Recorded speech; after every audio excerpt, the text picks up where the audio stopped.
आक्रमण करने की तैयारी करता है तो नारद उसे स्वर्ग से अधिक उपयोगी स्त्री रत्न पार्वती को प्राप्त करने के लिए प्रोत्साहित करते हैं। इतना करने पर नारद शिव के सम्मुख गलानी का अनुभव करते हैं कि उन्होंने माता पार्वती के विषय में अवांछित शब्दों का प्रयोग किया।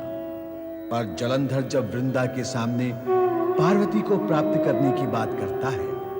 जलंधर बस, अब और अधिक नहीं सुना जाता। अपनी मनमानी को नियंत्रण में रख, अपनी इच्छा और कामना पर भी नियंत्रण रख जलंधर। पार्वती तेरी माता के समान है। उनके विषय में ऐसे विचार लाना घोर पाप है। उनके बस बस गुरु बस, बहुत हुआ। मैं जिसे अपनी पत्नी बनाना चाहता हूँ, तुम बरबस उसे मेरी माता बनाए जा रहे हो। माता वही होती है जो पुत्र को अपने गर्भ से जन्म देती है। बार बार माता माता कह कहकर मुझे भ्रम में डालने की आवश्यकता नहीं है गुरु। मैं यहाँ माता का पुत्र बनने की कामना लेकर नहीं आया हूँ, मैं तो यहाँ पार्वती का पति बनने की इच्छा लेकर आया हूँ। और उसके प्राप्ति के इस अभियान में तुम्हें मेरा साथ देना ही होगा गुरु। नहीं, नहीं। ऐसे पाप कर्म में मैं तुम्हारा सहभागी कदापि नहीं बनूंगा। तो तुम अपने शिष्य का साथ नहीं दोगे? ऐसे पाप कर्म में यदि गुरु शिष्य का साथ देने लगे तो जन्मजात अपराधी भी लज्जित हो जाएंगे। गुरु का कर्तव्य होता है शिष्य को विजय मार्ग पर आगे बढ़ाना, उसे कुमार्ग से रोकना। पर तुम तो मुझे भी अपने साथ इस पाप की खाई में घसीटना चाहते हो। ऐसा सर्वथा नहीं होगा जलंधर। ये सर्वथा नहीं होगा तो फिर वो अवश्य होगा। क्या होगा? मैं तुम्हें दैत्य गुरु के पद और घरों से वंचित कर दूंगा और जगत के समस्त असुरों को बुलाकर उनसे ये कहूंगा कि दैत्य गुरु शुक्राचार्य दैत्य शत्रु बन चुके हैं, इसलिए उनकी आज्ञा न मानकर उनका बहिष्कार करो। ये देवताओं के पक्ष में सोचने और बोलने लगे हैं, इसलिए उनसे संबंध विच्छेद कर दो। मैं यही करूंगा। तुम अपने गुरु के साथ ऐसा कठोर व्यवहार करोगे? उस गुरु के साथ जिसे तुम अभी अभी अपना पालक पिता मान रहे? उस गुरु के साथ जिसने तुम्हें शस्त्र और शास्त्र विद्या में पारंगत बना दिया? मैं कुछ नहीं करूंगा गुरु। जो कुछ होगा तुम्हारी इच्छा से ही होगा। तुम्हारी इच्छा मेरा सहभागी बनने की नहीं है, तो मेरी इच्छा भी तुम्हें अपना गुरु बनाए रखने की नहीं होगी। जलंधर, अपने गुरु से प्रतिशोध लेने के लिए क्या तुम समस्त असुर जाति को गुरुहीन कर दोगे? गुरुहीन होकर असुर जाति मिट नहीं जाएगी? मिट जाने दो, मिट जाने दो समस्त असुर जाति को। पर महाबली जलंधर अपनी इच्छा नहीं मिटा सकता। हाँ, मुझे असुर जाति की रक्षा तो करनी ही होगी। फिर तो मेरा साथ भी देना होगा। अन्य कोई उपाय नहीं है जलंधर। शिष्य के सम्मुख गुरु ने सत्य को स्वीकार कर लिया। यह तो जगत में एक अनोखी बात हो गई गुरु। अब मैं चलता हूं अपने अभियान पर।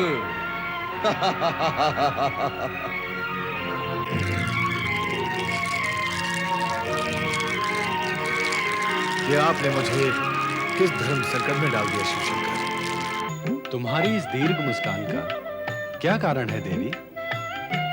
आज आपका ध्यान समाधि में नहीं है, इसलिए मेरा प्रसन्न होना स्वाभाविक है स्वामी। हमारी समाधि का तुम्हारी प्रसन्नता से क्या संबंध है देवी? स्वामी, आज आपकी समाधिस्थ न होने के कारण आपको अवकाश है, समय है, इसीलिए मैं आपसे कुछ अपने मन की बात कह सकूंगी। कहो, क्या कहना चाहती हो? ये बताएं प्रभु, लक्ष्मी देवी और श्री हरि विष्णु जलंधर के अतिथि बन चुकने के बाद अब देवताओं के शुभ चिंतक रहेंगे या नहीं? नहीं। जलंधर के विषय में चर्चा हुई है तो ये भी सुन लो, कैलाश निवासिनी पार्वती, अब तुम्हें जलंधर के महल में महारानी बनकर रहना होगा। मैं इस समय यहाँ यही प्रस्ताव लेकर आया हूँ। अरे दुष्ट राहु, श्री हरि विष्णु के सुदर्शन चक्र से कटकर भी तूने पापाचार और अनाचार त्यागा नहीं। अब क्या तू हमारे क्रोध से भस्म होने यहाँ आया है?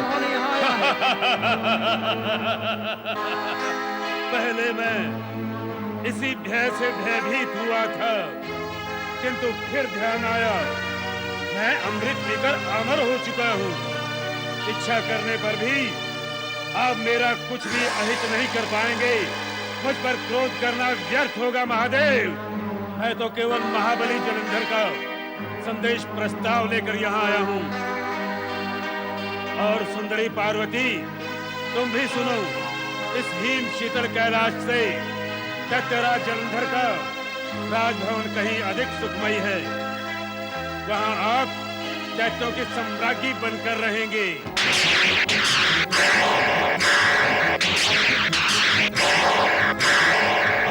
जलंधर का ये घृणित प्रस्ताव हमारे सामने रखकर तुमने हमारे क्रोध को जागृत कर दिया है राहु। अब जाकर दुष्ट जलंधर से कहना कि ये विचार त्याग दे, अन्यथा हमारे क्रोध का भाजन बनेगा, जिसका परिणाम महाभयंकर होगा। और वो होगा केवल जलंधर का अंत। ये तो समय बताएगा महादेव कि किसका अंत होगा।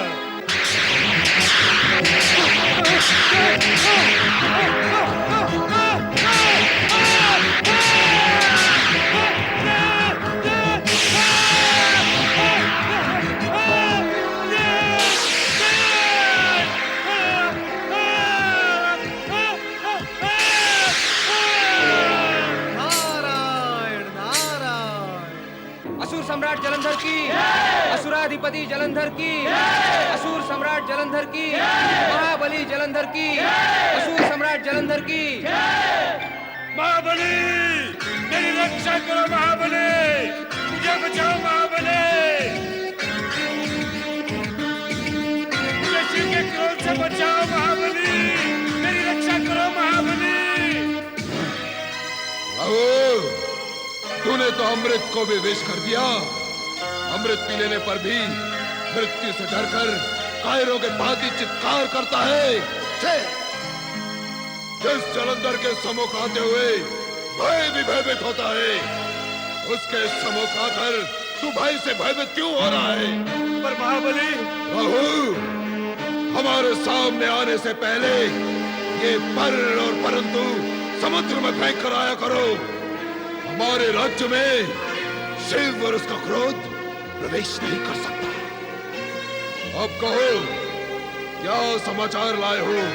महाबली, मैंने जब आपका प्रस्ताव वहां सुनाया तो शिव पार्वती दोनों ने सुनकर रुद्र रूप दिखाया और आपके प्रस्ताव को ठुकराकर क्रोधाग्नि मेरे पीछे छोड़ दी। मेरा विचार है कि आप पार्वती को पाने का विचार ही त्याग दें। हम क्या एक भयभीत और कायर के विचार से कार्य करेंगे? दुर्बुद्धि, विचार तो बलवान का माना जाता है, कायर का नहीं। हमें मंत्रणा देने की दृष्टता तो स्वयं गुरु शुक्राचार्य भी नहीं करते। तो तूने इतना साहस कैसे जुटा लिया कि हमें विचार पर विचार करने की मंत्रणा दे? महाबली, जो विचार नहीं करता वो अनाचार, पापाचार और अत्याचार करने लगता है। राहु, अपने शब्दों को विराम लगा, नहीं तो कहूंगा, अवश्य कहूंगा। विचार नष्ट होने से बुद्धि भ्रष्ट होती है, बुद्धि भ्रष्ट होने से जीवन नष्ट होता है, जैसा कि मेरे साथ हुआ। अब आपकी भी यही गति होगी। अब और अधिक आपका साथ देकर अपने आप को संकट में नहीं डालूंगा।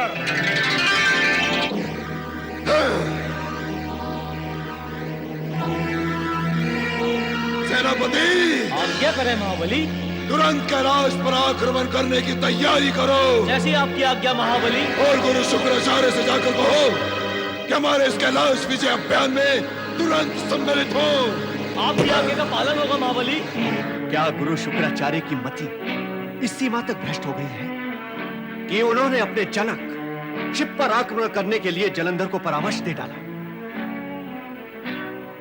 ऐसा करके समूची असुर जाति के लिए उन्होंने शिवकोप को आमंत्रित नहीं किया है। देवराज, दुष्प्रकृति का प्राणी जब दुष्कर्म करता है तो यह जानकर या मानकर नहीं करता कि वो कुछ अनुचित कर रहा है।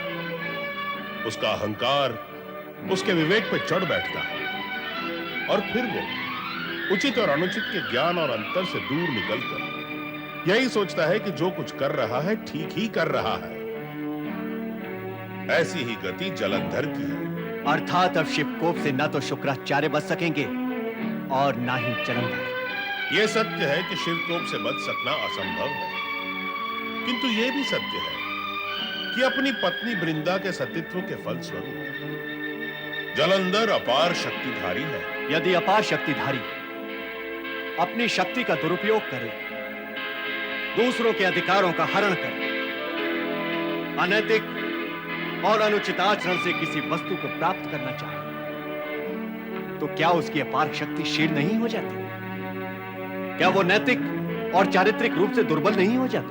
हाँ देवराज, ऐसा शक्तिशाली भी ऐसी स्थिति में दुर्बल हो जाता है। इसका अनुभव स्वयं आपको भी तो है। आप मुझे लज्जित कर रहे हैं गुरुदेव। सत्य की स्वीकृति में लज्जा कैसी? सत्य स्थान अवश्य बदलता है, किंतु स्वयं कभी नहीं बदलता। और यह सत्य जगत के हर एक प्राणी पर घटित होता है। मैं, तुम, जलंधर अथवा अन्य कोई भी जब अपनी शक्ति का दुरुपयोग करके दूसरे के लिए कष्ट का कारण बनते हैं, तो यही कष्ट देने की भावना सिर पर बैठकर हमें दुर्बल बनाती है और हम स्वयं कष्ट में आ जाते हैं। देखना, यही गति जलंधर की भी होगी। मेरे भैया जलंधर ने कार्य तो अनुचित ही किया है। क्या भोलेनाथ उसे क्षमा कर देंगे अथवा दंड देंगे? देवी लक्ष्मी, अब क्या होगा प्रभु? जो भी होगा विधि की रचना के अनुसार ही होगा। अर्थात भगवान शिव क्या मेरे भैया जलंधर को अपने क्रोध से भस्म कर देंगे? तुम क्या चाहती हो? वो तुम्हारा भाई है, इसीलिए भगवान शिव कैलाश पर उसका स्वागत करते हुए पार्वती को सहर्ष उसे सौंप दे और उससे कहें कि पार्वती मैं तुम्हें सौंपता हूं, भस्म मैं किसी और को कर दूंगा, क्योंकि तुम लक्ष्मी के भाई हो। यही चाहती हो तुम? मेरा अभिप्राय ऐसा तो नहीं है। तो फिर क्यों चिंतित हो अपने उस भाई के लिए जो महापाप और दुष्कर्म के लिए सचेष्ट है? क्यों डूबी हो शोक में अपने उस महापात की भाई के लिए जिसे न तो बहन बहनोई की लाज है और न ही महाशक्ति का मान सम्मान? धरती के प्राणी इसी कारणवश तो दुखी हैं। जगत में इसीलिए तो अशांति है। मानव का चरित्र इसी कारण से ऊपर नहीं उठ पा रहा है। नैतिकता और मर्यादा इसीलिए तो सीमाएं लांघ चुकी हैं। किस लिए प्रभु, किस लिए? ये सब आप किस विषय में कह रहे हैं? स्पष्ट है कि तुम्हारे और जलंधर के विषय में कह रहा हूं। जब एक भाई किसी की पत्नी पर कुदृष्टि डालता है तो बहन को दुखी होने की क्या आवश्यकता है? उसे तो क्रोधित होना चाहिए। उसे विधाता से प्रार्थना करनी चाहिए कि उस महापापी को धरती से उठा ले। यदि ऐसा हो तो पापी पाप करने में संकोच करेगा, किंतु ऐसा होता नहीं। जब ऐसा नहीं होता तो किसी की बहन, पत्नी और पुत्री पर कुदृष्टि डालने वाला अपने बहन और संबंधी के मौन को अपने कुकर्म की सहमति मानकर प्रोत्साहित होता है और आगे चलकर प्रोत्साहन का यही मार्ग प्रकृति के संकेत पर मृत्युलोक की ओर मुड़ जाता है। नहीं प्रभु, नहीं। एक चरित्रहीन भाई के हित में तुम कई बार नहीं बोल चुकी हो, किंतु जगदंबा पार्वती के प्रति मर्यादाहीनता का आचरण करने पर भी तुमने उसका विरोध करते हुए भी एक बार भी नहीं कहा। तुमने जलंधर को एक बार भी रोका टोका नहीं कि माता के समान पूज्य पार्वती के प्रति अपवित्र विचार न करे। जगत के साधारण प्राणी और मानव इसी पक्षतापूर्ण व्यवहार के कारण ही दुखी, अशांत व पीड़ित हैं।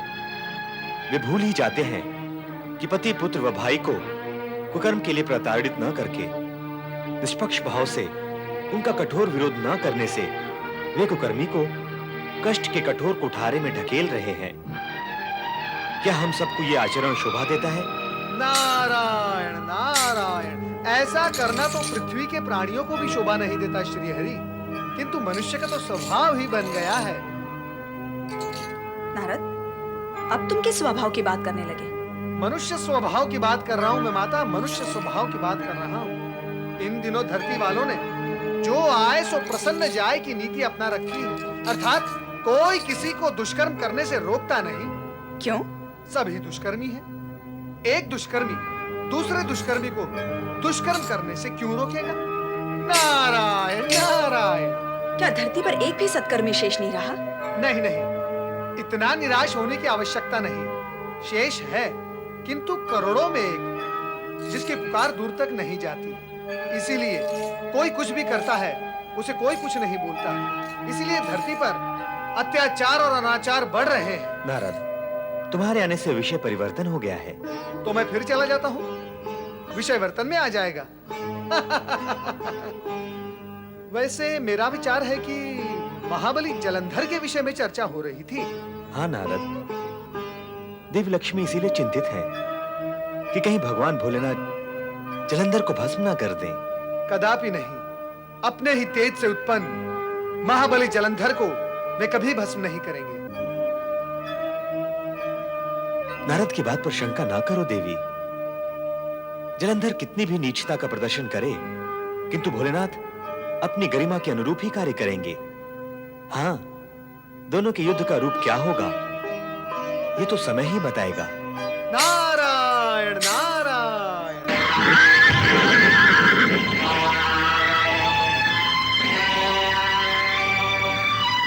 जलंधर की